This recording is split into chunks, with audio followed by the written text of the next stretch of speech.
கர்த்தர் இயேசு கிறிஸ்து நாமத்தில் உங்கள் அனைவருக்கும் வாழ்த்துக்கள். இந்த நாளுக்கு உண்டான உயிருள்ள மாறாத மறையாத வார்த்தை. வானம் ஒழிஞ்சாலும் பூமி ஒழிஞ்சாலும் என் வார்த்தை ஒழியாது என்று சொன்ன என் தகப்பன் இயேசுடைய வார்த்தை இன்றைக்கி உங்களுக்கு கடந்து வருது. படுக்கை விட்டு எந்திரிச்சிட்டிங்களா? டீ குடிச்சிட்டிங்களா? காப்பி குடிச்சிட்டிங்களா? உங்கள் காதில் இது வரைக்கும் எந்த ஒரு செய்தியும் கேட்கலையா? முதல் செய்தியை கேளுங்க. முதல் வார்த்தையை தேனிலிட்ட பணியாரம் போல் இருக்கிற ஒரு வார்த்தையை உங்கள் காதில் கேளுங்க. காப்பி போடு, டீயை போடு அப்படிங்கிறத காட்டில் முதல் இந்த வார்த்தையை கேட்டுட்டு போய் டீயை போடுங்க, காப்பியை போடுங்க. கர்த்தர் உங்களை ஆசீர்வதிப்பார். இந்த நாளுக்கு நான் ஒரு வார்த்தை, சங்கீதம் 48:14, நம்முடைய தேவன் மரண பரியந்தம் நம்மை நடத்துவார். நம்முடைய தகப்பன் மரண பரியந்தம் நடத்துவார். அப்புறம் என்ன அர்த்தம் தெரியுமா? ஒரு ஆளுக்கு சில பேத்துக்கு மரணம் 65, 70, 75, 80, 85. ஆனால் கர்த்தர் சொல்ல, நீ எத்தனை வயசு வரைக்கும் இந்த பூமியில் உயிரோடு வாழுகிறாயோ அத்தனை வயசு வரைக்கும் நான் நடத்த போகிறேன். அன்பார்களே, இந்த வார்த்தையை நான் மரணபரியந்தம் நடத்துவேன் அப்படிங்கிற இந்த வார்த்தையை இந்த உலகத்தில் எந்த ராஜாவும் சொல்ல முடியாது, எந்த ராணியும் சொல்ல முடியாது, எந்த மனுஷன் சொல்ல முடியாது, எந்த தாயும் சொல்ல முடியாது, எந்த தாப்பனும் சொல்ல முடியாது, எந்த சொந்தக்காரன் சொல்ல முடியாது, எந்த நண்பனும் சொல்ல முடியாது. ஒருத்தர் சொல்ல முடியும், அவர் தான் இயேசு. மரணபரியந்தம் நடத்துவேன். இன்னைக்கு பெற்ற தாய் சொல்ல முடியுமா, மகளே நான் உன்னை மரணபரியந்தம் நான் நடத்துவேன் சொல்ல முடியுமா? ஒரு தகப்பன் சொல்ல முடியுமா மரணபரியந்தம் நடத்துவேன் சொல்ல முடியுமா? அல்லது ஒரு நாட்டுக்கு ராஜா மரணபரியந்தம் சொல்ல முடியுமா? அவன் செத்து போயிடுவான். சொன்னுவேன். மரணபரியந்தம் நடத்துறது ஒருத்தர் உண்டு, அவர் தான் இயேசு. பெத்த தாய் பெக்கலாம், வளர்க்கலாம், படிக்க வைக்கலாம். ஆனால் ஒரு குறிப்பிட்ட வயசில் போய் சேர்ந்துருவாங்க. அதுக்கப்புறம் நம்மளை யார் நடத்துறது? யார்?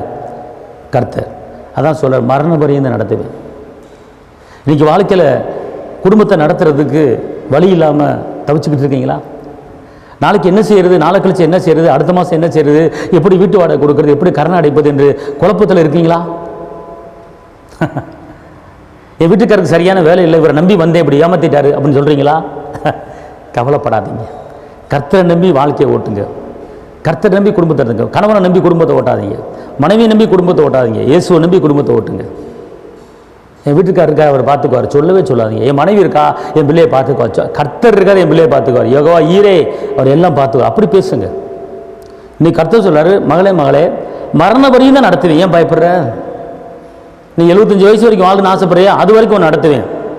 உன்னை நடத்துகிற மாத்திரமே, நீ பெத்த பிள்ளையும் பேர பிள்ளையும் எல்லாத்தையும் நடத்துவேன். கர்த்தர் சொல்கிறாரு.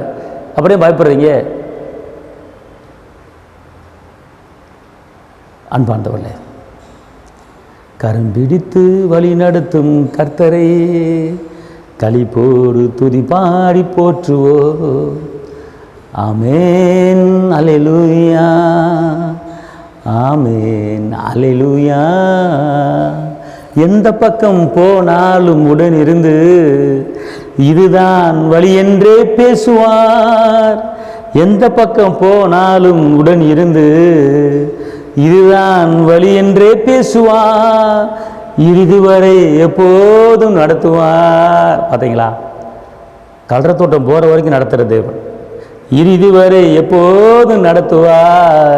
கவலை இல்லாமல் சந்தோஷமா இருங்க, கவலை இல்லாமல் சந்தோஷமா இருங்க. ஆமென், அல்லேலூயா, ஆமென், அல்லேலூயா. நீ நடக்கும் பாதைகளை காட்டுவார், நாள்தோறும் வழி நடத்தி செல்லுவார். நீ நடக்கும் பாதைகள் எல்லாம் சொல்லுவாரு.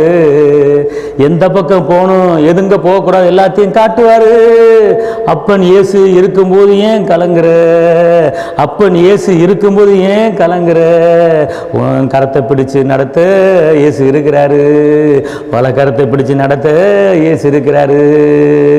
சந்தோஷமா சொல்லுங்க, ஆமென், அல்லேலூயா, ஆமென், அல்லேலூயா.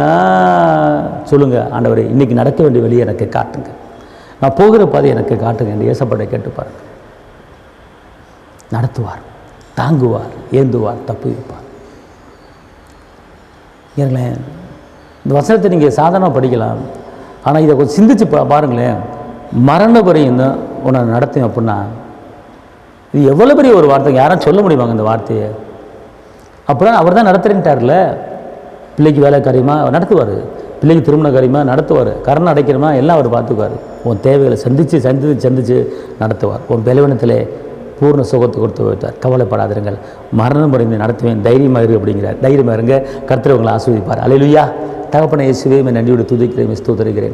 உன்னதரையுமே துதிக்கிறேன், உயர்ந்தவரையுமே துதிக்கிறேன், அற்புதரையுமே துதிக்கிறேன், அதிசயரையுமே துதிக்கிறேன், கரம் பிடித்தவரையுமே துதிக்கிறேன், ஜீவனோட தேவனையுமே துதிக்கிறேன். இந்த வார்த்தையை கேட்டுக்கொண்டிருக்கிற ஒவ்வொரு மேலும் உடைய கிருபை, உடைய பலன் வல்லமை இறங்கட்டும்.